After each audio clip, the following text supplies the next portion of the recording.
Welcome back to VK by doctor Noor and this is doctor Nooria. तो कैसे हैं आप सब लोग?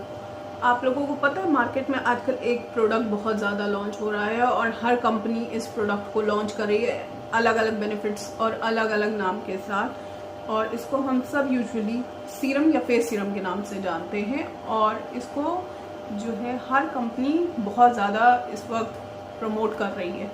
तो आज हम लोग इसी बारे में बात करेंगे।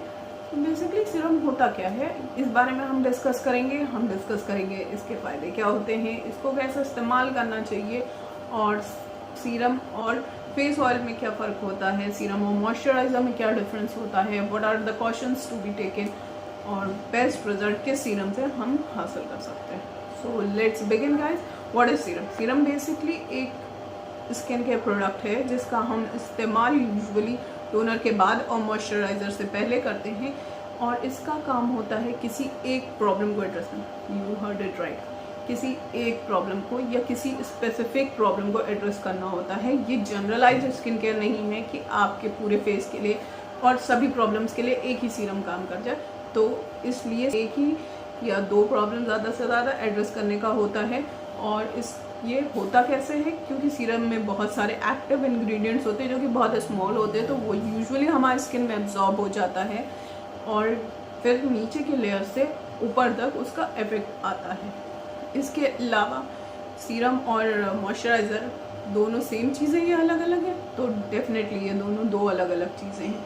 सीरम को आप कभी कभी एज अ मॉइस्चराइज़र यूज़ कर सकते हैं डिपेंडिंग ऑन योर नीड्स, लेकिन ये कंप्लीट मॉइस्चराइज़र नहीं हो सकता।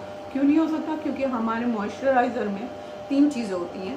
पहले वो इंग्रेडिएंट्स होते हैं जो कि हमारी स्किन को सॉफ्ट करते हैं, जिनको कि हम इमोलिएंट्स कहते हैं। दूसरे वो होते हैं जो कि हमारी स्किन की ड्राइनेस को या डिहाइड्रेशन को दूर करते हैं, उसको रीहाइड्रेट करते हैं, यानी स्किन में दोबारा से मॉइस्चर को रोकते हैं और मॉइस्चराइज करते हैं स्किन को, तो उसको हम ह्यूमिक्टेंट कहते हैं। और इसके अलावा जो तीसरे होते हैं वो ये काम करते हैं कि वो जो भी मॉइस्चर आपके स्किन का रिटेन किया गया है उसको इवेपोरेट होने से रोकते हैं। तो ये तीसरा जो कैटेगरी होती है इसको हम ऑक्लूसिव्स कहते हैं। मॉइस्चराइजर में मतलब तीन चीज़ें हुई बेसिक। पहली हुई वो चीज़ें जो कि हमारे स्किन को सॉफ्ट करती हैं, दूसरी हुई वो जो कि हमारे हाइड्रेशन को मेंटेन करती है यानी मॉइस्चर को मेंटेन करती है, और तीसरी वो जो कि हमारा इवेपोरेशन रोकती है। तो इन तीनों चीज़ों के मिलने से बनता है हमारा मॉइस्चराइज़र। लेकिन जो हमारा सीरम होता है इसमें कोई एक ही चीज़ एक्टिव होती है, मतलब एक्टिव इंग्रेडिएंट्स हैं तो बहुत सारे एक्टिव इंग्रेडिएंट्स तो नहीं हो सकते, सारी चीज़ें एक साथ एक्टिव नहीं हो सकती और सारे मॉलिक्यूल एक साथ आपके स्किन पे काम नहीं कर सकते, और कोई एक मॉलिक्यूल का बहुत सारे या हर करने की कैपेसिटी नहीं हो सकती। तो फिर इसलिए सीरम में फॉर एग्जांपल अगर आप hyaluronic acid containing serum use कर रहे हैं तो ये आपके डिहाइड्रेशन को तो सही कर सकता है, आपके स्किन में मॉइस्चर को तो रोक सकता है, आपकी स्किन को हाइड्रेट कर सकता है, लेकिन उस मॉइस्चर को इवेपोरेट होने से नहीं रोक सकता। तो इसलिए हाइलुरोनिक एसिड जो है ये एक अच्छा ह्यूमिक्टेंट है, लेकिन इससे इवेपोरेशन रेट या सॉफ्टनिंग आपकी स्किन की नहीं हो सकती। So this is one thing. दूसरी चीज़ जो है वो ये है क्या सीरम और एसेंशियल ऑयल या फेस ऑयल सेम चीज़ है, क्योंकि उनमें भी एक्टिव इंग्रेडिएंट्स होते हैं। तो नहीं, वो डायरेक्ट प्लांट एक्सट्रैक्ट्स होते हैं, वो फ्रेगनेंस कंटेनिंग प्रोडक्ट्स होते हैं, वो केमिकली ट्रीटेड नहीं होते हैं। और सीरम्स जो होते हैं ये केमिकली ट्रीटेड होते हैं, इनमें स्मॉलर मॉलिक्यूल्स होते हैं, ये आपकी स्किन में एब्जॉर्ब हो जाते हैं और यूजुअली ये लैब में टेस्टेड होते हैं। तो इनका रिएक्शन रेट कंपैरेटिवली कम होता है, ऐसा नहीं कि नहीं होता किसी को, लेकिन कंपैरेटिवली कम होता है reaction rate. Now comes the next big question कि कितना यूज़ करना चाहिए, कब कब? तो little bit, a small quantity is more than enough. I usually prefer making a thin film, मतलब बिल्कुल पतली सी एक लेयर बननी चाहिए। I put it usually on my chin, on my nose tip, और उसको इवनली पूरे फेस पे स्प्रेड करती हूँ। इससे क्या होता है, कहीं भी बहुत ज़्यादा नहीं होता, अंडर आई या लिप के पास नहीं बिगिन करती, क्योंकि यहाँ पे कभी कभी सेंसिटिविटी होती है और यहाँ पे अगर आपसे स्प्रेड नहीं हो पाए प्रॉपर्ली तो एक कंसनट्रेटेड फॉर्मूला ज़्यादा क्वांटिटी में वहाँ प्रेजेंट रह जाएगा। तो यूजुअली मैं इसको फेस के किसी थोड़े दूर वाले पार्ट से स्टार्ट करेंगे। मेरे लिए नोज़, आपके लिए जो प्रेफर हो। चिन भी आप यूज़ कर सकते हैं, चिन के लोअर पार्ट पर लगा करके और फिर वहाँ से स्प्रेड करें तो it will give you a uniform film, और जो कि बिल्कुल थिन। कितनी बार लेना है तो दिन में एक बार यूज़ करना यूजुअली सफिशिएंट होता है, लेकिन आप अपने जो भी मैन्युफैक्चरर है उस गाइडलाइन के हिसाब से इस्तेमाल कर सकते हैं। Now the big question is किसके लिए कौन सा वाला, और ये थोड़ा सा केमिस्ट्री इन्वॉल्विंग है क्योंकि आपको इंग्रेडिएंट्स देखने पड़ेंगे। एक ही सीरम सारी प्रॉब्लम्स को एड्रेस नहीं कर सकता, तो इसके लिए आपको जो मैं लिस्ट बता रही हूँ उस हिसाब से इंग्रेडिएंट्स देखिएगा, अपने इशू के हिसाब से उस चीज़ को इस्तेमाल कीजिएगा। और ये थोड़ा सा मुश्किल काम है, मुझे भी लिस्ट नहीं याद होती, इसलिए मैं आपको देख करके ही बताने वाली हूँ। मैंने पूरी लिस्ट बना ली है तो मैं आपको रीड करके बता दूँ। अगर आपका पर्पस जो है स्किन ब्राइटनिंग है तो इसमें आप कौन कौन से इंग्रेडिएंट देख सकते हैं। एक होता है कोजिक एसिड और विटामिन सी, और इसके अलावा niacinamide, azelaic acid, glycolic acid, इस तरह के एसिड सुनने में डरावना लग रहा है but these things are very good for skin brightening.